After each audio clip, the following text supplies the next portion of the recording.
Muhammad teladanku menjadi Rasul.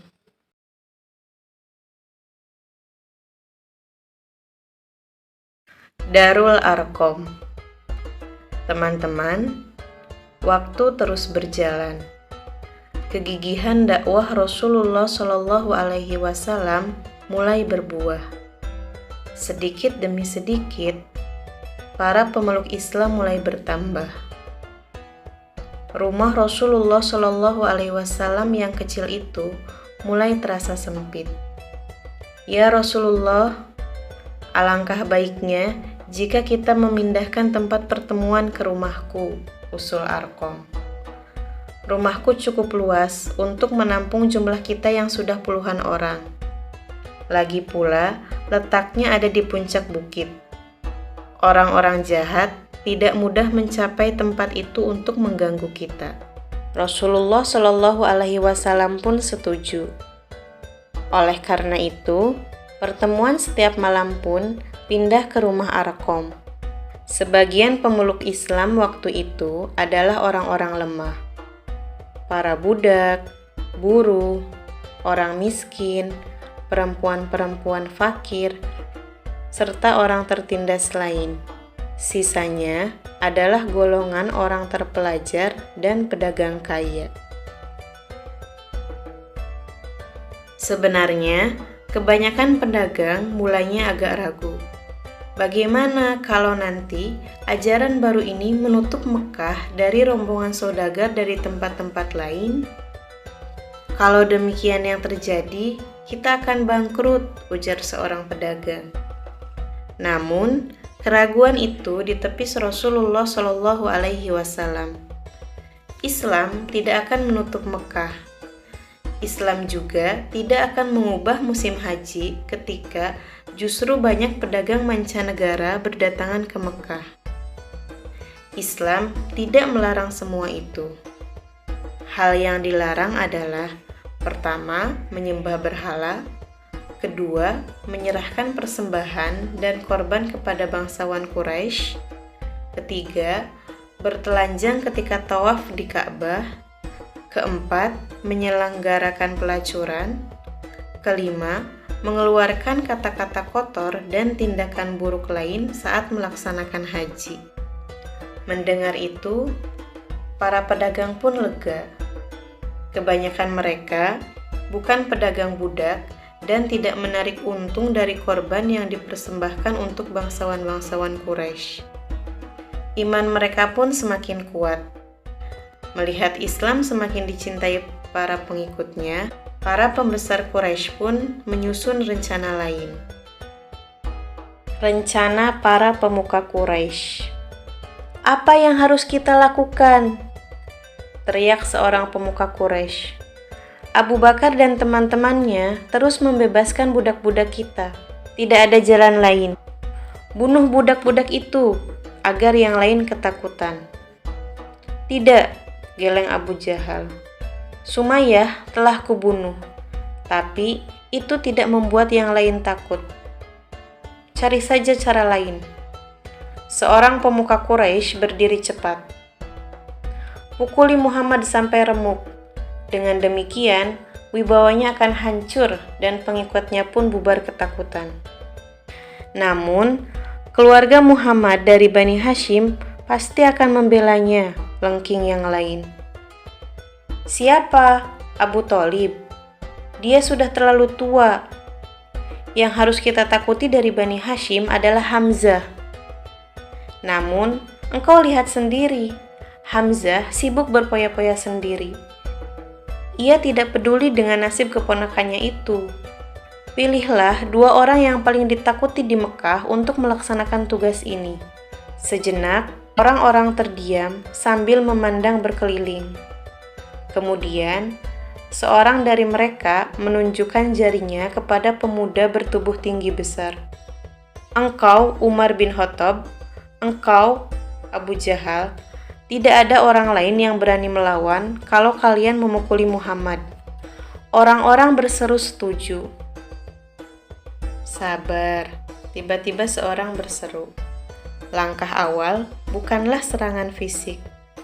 hancurkan dulu wibawanya. Kuusulkan agar kita menyuruh para budak melempari Muhammad dan meneriakinya sebagai pembohong, orang gila, dan tukang sihir.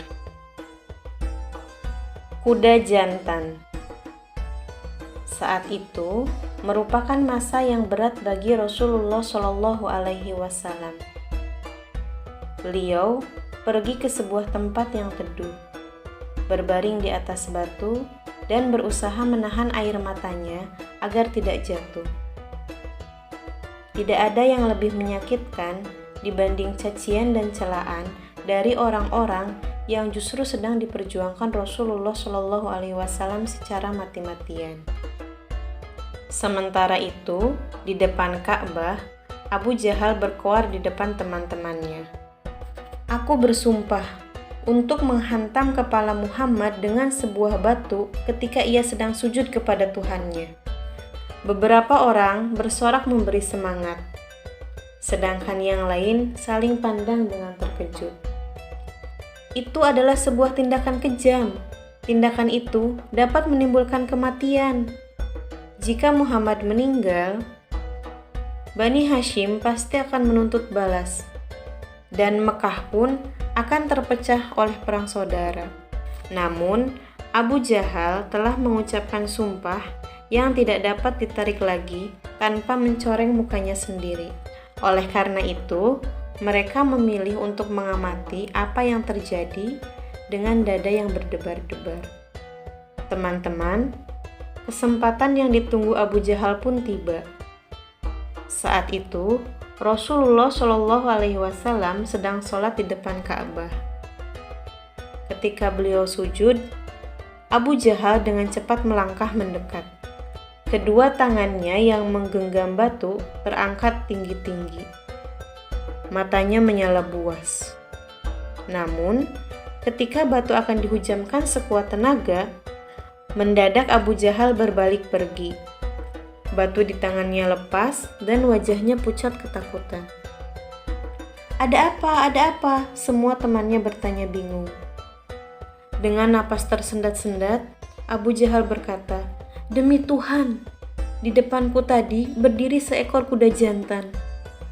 Belum pernah aku menyaksikan seekor kuda jantan serupa itu. Kepala, tengkuk, dan giginya sungguh mengerikan. Aku yakin dia akan menelanku seandainya batu tadi kuhantamkan." Abu Jahal pergi cepat-cepat untuk menenangkan diri. Orang-orang memandang Rasulullah Shallallahu Alaihi Wasallam dengan heran dan takjub. Sementara itu, Rasulullah Shallallahu Alaihi Wasallam tetap melanjutkan sholat dengan khusyuk. Wajah beliau begitu teduh, tenang, dan tentram. Singa padang pasir. Teman-teman, orang-orang terus menertawakan Rasulullah Shallallahu Alaihi Wasallam setiap kali beliau lewat. Abu Jahal terus menyemangati orang-orang yang mengejek sambil kerap kali melontarkan caci maki. Rasulullah Shallallahu Alaihi Wasallam mendadak berhenti melangkah. Beliau berpaling dengan tenang menghadap Abu Jahal. Tetapi sorot matanya tajam. Abu Jahal berhenti dan terdiam. Dengan wajah sayup penuh belas kasihan, Rasulullah Shallallahu Alaihi Wasallam memandang orang-orang kecil yang mengejeknya. Seketika, sorak-sorai pun mereda. Semua orang yang berada di sekitar tempat itu terpesona melihat keadaan Rasulullah Shallallahu Alaihi Wasallam. Baru kali ini, mereka seolah disadarkan betapa menyakitkannya ejekan mereka itu diterima Rasulullah Shallallahu Alaihi Wasallam.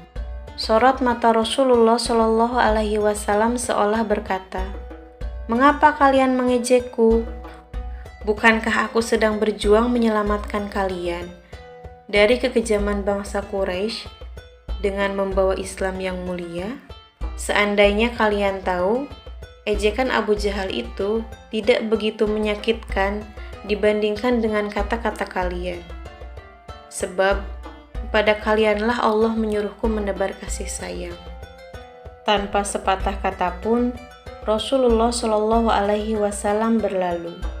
Orang-orang bubar dengan membawa perasaan masing-masing. Tatapan Rasulullah Shallallahu Alaihi Wasallam tadi sangat berkesan di hati seorang budak perempuan. Ketika budak itu berjalan pulang, ia melihat Hamzah bin Abdul Muthalib datang. Hamzah berjalan gagah dan bangga memasuki Mekah. Ia betul-betul laki-laki perkasa dengan perawakan tinggi dan kekar. Dengan wajah angkuh, Hamzah melangkah sambil menyandang busurnya. Ia habis berburu. Orang-orang yang melihatnya pun berbisik kagum. Namun, budak perempuan tadi merasa ada yang janggal. Mengapa orang segagah ini tidak membela Muhammad, keponakannya sendiri? Mengapa ia bisa setenang itu? Tahukah ia bahwa Muhammad, keponakannya, dicaci maki orang? Pantaskah ia disebut sebagai pemuda perkasa yang pantang menyerah pada lawan? Sedangkan ia tidak berbuat apapun ketika seorang keluarga Bani Hashim dicaci maki orang. Dengan dada hampir meluap, budak perempuan itu menegur Hamzah. "Tuan, tidak tahukah Anda apa yang menimpa keponakanmu itu?" Hamzah berhenti. Budak perempuan itu menceritakan apa yang dilihatnya. Dalam sekejap saja, wajah Hamzah memerah. Tanpa berkata apapun, ia berbalik menuju Ka'bah dengan langkah bergegas. Ia mencari Abu Jahal. Teman-teman, tahukah kalian apa yang akan terjadi? Kebimbangan Hamzah.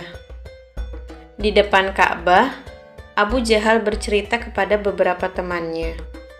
"Puas rasanya melihat Muhammad dicaci begitu banyak orang," ujar Abu Jahal. "Kalau ku beri semangat sedikit lagi, bukan tidak mungkin mereka akan memukulinya." Teman-temannya terlihat ikut bersemangat. Beberapa orang mulai ikut bicara. Tetapi mendadak semuanya terdiam dan memandang ke satu arah. Abu Jahal ikut menoleh, dan seketika kerongkongannya tercekat. Hamzah bin Abdul Muthalib, sang pahlawan Bani Hashim, menjulang di belakangnya dengan mata menyala tanpa ampun. "Beraninya engkau mencaci maki Muhammad, padahal aku telah memeluk agamanya. Coba lakukan penghinaanmu kepadaku jika engkau benar-benar jantan."